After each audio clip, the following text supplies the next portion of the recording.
Good afternoon, everybody.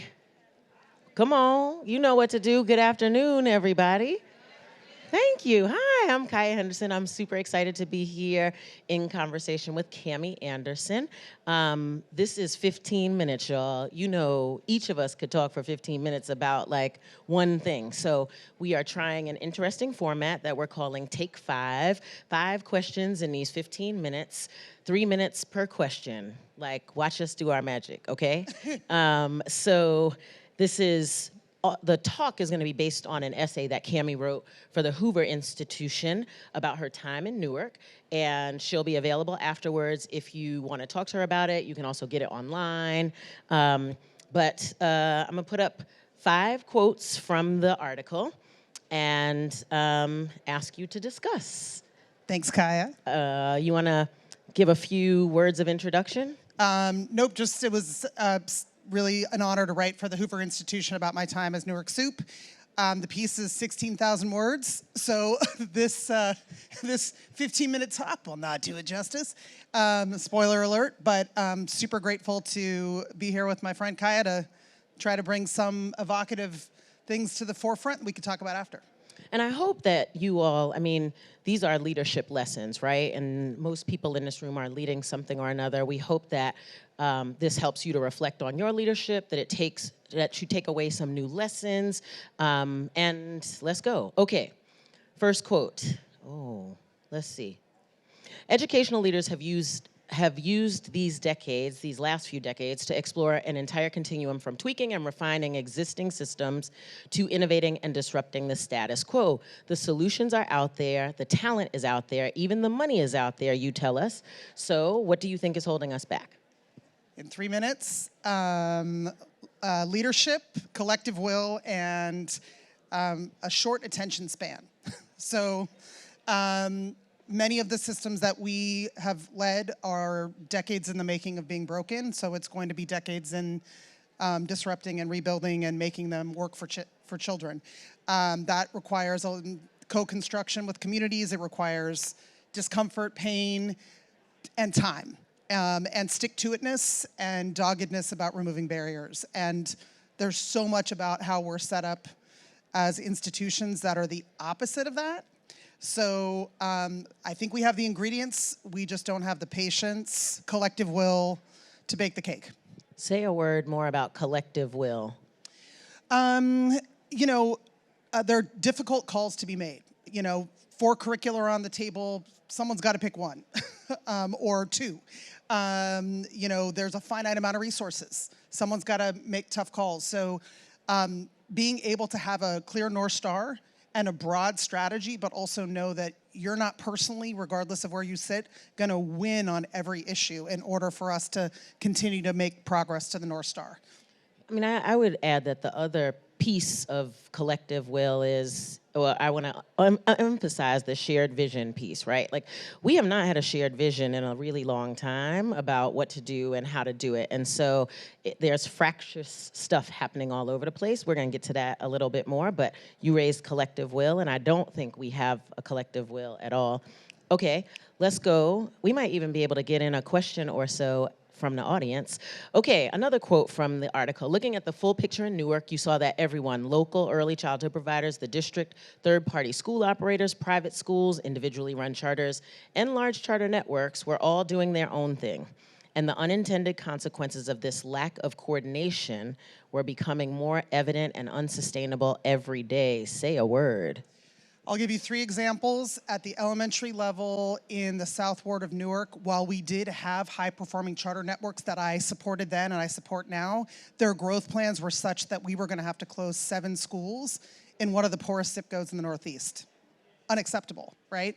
Another example, we were starting all kinds of new high schools, some of which were awesome, but we had 5 historic comprehensive high schools that were literally dwindling in population and dilapidated, and there was no plan. In early childhood, we had a bunch of individual providers from the community, mostly moms who were doing awesome work.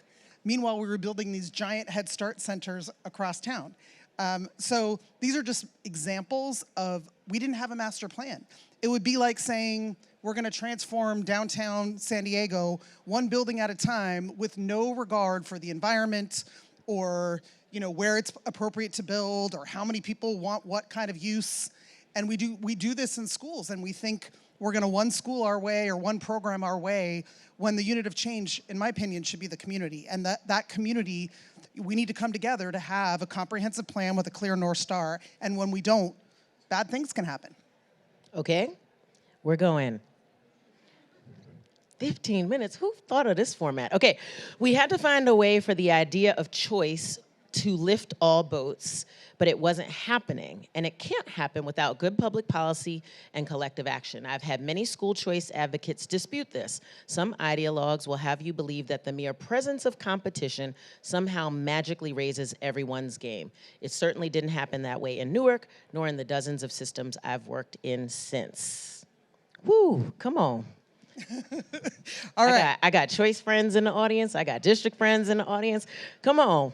Yeah, so I believe in diverse school models. I believe in disruption. I believe in choice. And my track record, I took a lot of hits for, and I also believe that we need a comprehensive plan where the entire community wins. So I'll give you two examples of things we had to do. One, we had one small thing, one big thing. Small thing, we gave shared campus grants to schools in Newark that had charters and had district schools, so that kids were doing stuff together, so they were going on field trips together. But we also, in some cases, paid the charter networks to do our literacy training because they were doing higher quality work than us, and vice versa. We had a killer high school science person who ended up doing a lot of training for the small high schools. So we had small ways of incentivizing adults to work together and create collective learning, collective action. It's never the kids that are the problem, right? It's always the grown-ups. And on a big public policy note, we implemented universal enrollment, which basically allowed every family to exercise choice over all the things. Mm-hmm. Because choice in pockets just meant that we were creating a new system of have and have-nots, and we explicitly preferenced kids that are at the back of the line. So kids who had designated disabilities, kids who are English learners, kids who are living in poverty. So the coveted seats weren't just the people who knew how to work the lottery system and get there. And so what it allowed to do was to create true choice across the city, as opposed to having these individual pockets of excellence. The charter movement, with all the love, was not supposed to be building a beacon on a hill while everything else was suffering. And we needed explicit public policy in order for that not to be the case. Mm-hmm. Take 4. I made a classic mistake that many leaders have made before me. I presumed that if I did good work and led with authenticity, people would support progress. That didn't happen for you? Super popular.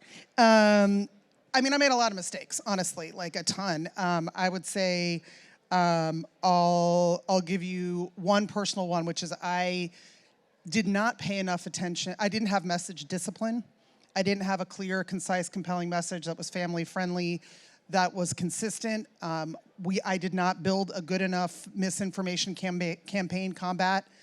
I'm not exaggerating to you. This was right as the internet was exploding. I would walk out of a meeting on one side of town, and by the time I got to the other side of town, I see my friends in Newark here, back me up, and I would hear that, I I ate babies and my hair was green. And it was, and for realsies, that, it traveled that fast. So I did not, if I had to do it over again, I would be much more explicit about a consistent, concise communications campaign, and I would pay much more attention to me as the messenger.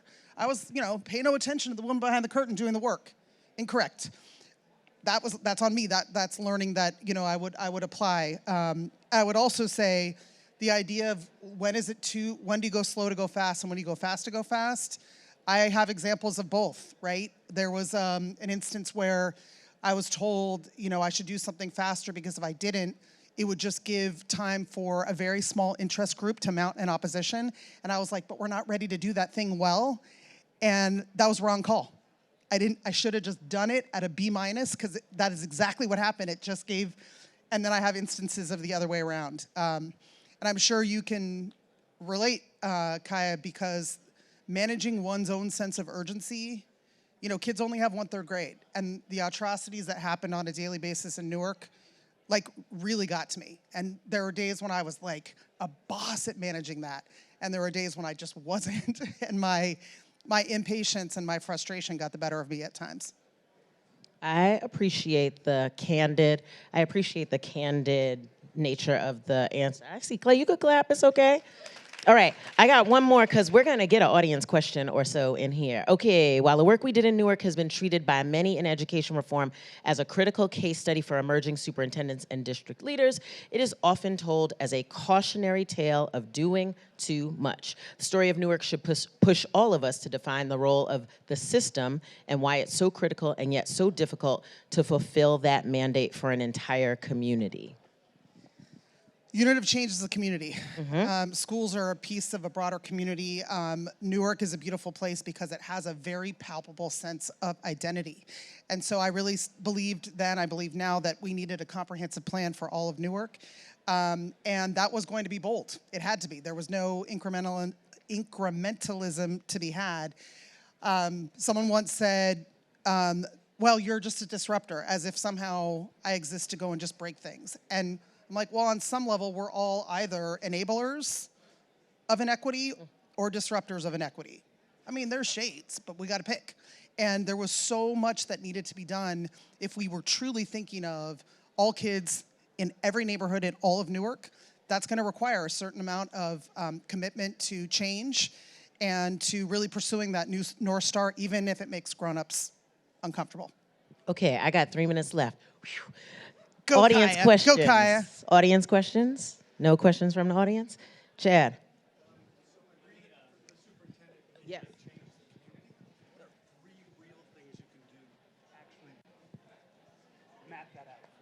So the question is, if the unit of change is the community, what are 3 things you can do to map that out? I mean, one, so Kaya started there, which is, one is, in my opinion, you have to establish the North Star. For us, it was 100 excellent schools in every neighborhood where every kid was on a path to college-level skill. So one, North Star. And we did a co-construction on this. We had community meetings. By the way, folks in Newark were like, don't talk to me about career ready. Don't talk to me about career ready. We know that's a euphemism for low expectations. So that's one. 2, then really going school by school. What are the ingredients? School by school, we had an entire board. We need the 5 ingredients of high-performing schools, and how do we make sure that we enable that? The system just exists to make great schools. And 3, just deep partnerships with families and communities. So we wanted to create demand. We did family-friendly walkthroughs. We put out family-friendly snapshots. We wanted families asking us tough questions like, why are only X percentage of kids reading at this school? And why are only Y percent of kids graduating from that school? So clear North Star, really clear North Star, real clear map about who's where, with a real clear pathway to get there, which for us meant we had to do some hard things. We had to consolidate some schools, close some schools, open new ones, move new ones, and then 3, just a real partnership with family, that groundswell of demand. There is a lot of stuff in Newark that's still there. You know why? Because the community will never let it go away. Things like universal enrollment, things like our teacher contract. I ran into a principal of one of the small high schools that's now grown to scale and taken over a middle school that should have closed a long time ago, right? Grade by grade. And those things are there because of community demand and community groundswell. I have a question. Why do you think, back to this point of Newark as a cautionary tale, there was lots of disruption happening in large cities in the country in the education space, but Newark has a particularly negative tinge to the story, I think, during your time of leadership. Why do you think that is? For real? Well, one, for real, you never have to ask me for real. One is, I think, the cash, the Zuckerberg commitment on Oprah, without a lot of community input. First of all, Newark does politics cantankerously, and that's just, I didn't bring that to Newark. It didn't come with me, it didn't leave with me. And whenever there's, that's how, it's the fabric of that community, and it's actually one of the things that I was excited about. I was like, if we can turn this into like collective action, which we did a lot of the time, then, so that's 1. 2, I think the Zuckerberg gift kind of took gasoline to the fire, the way that it was handled. That happened about a year before I got there. And it created a bit of like a frenzy and right? And then 3, the charter and choice movement was very much mature by the time I got there. And that was pushed by local politicians and local advocates who were tired that the district wasn't doing anything. And that was on a collision course. It was like the collective plan was too late. It honestly should have. So then I was trying to course correct, trying to square the circle and create this collective momentum between doing good work within the existing schools and squaring the circles in a finite market for a community. And it was late in the game, so then everyone felt, the charter community and the forces inside felt like it was whiplash. So I think that's a combination. You know, and then, like I said, we could have also done, I think, a better job on the comm side, but fundamentally, I think those other things are what the real, you know, angst was about. Join me in thanking Cami for sharing leadership lessons from Newark. Thank you, Kaya. 15 minutes, boom.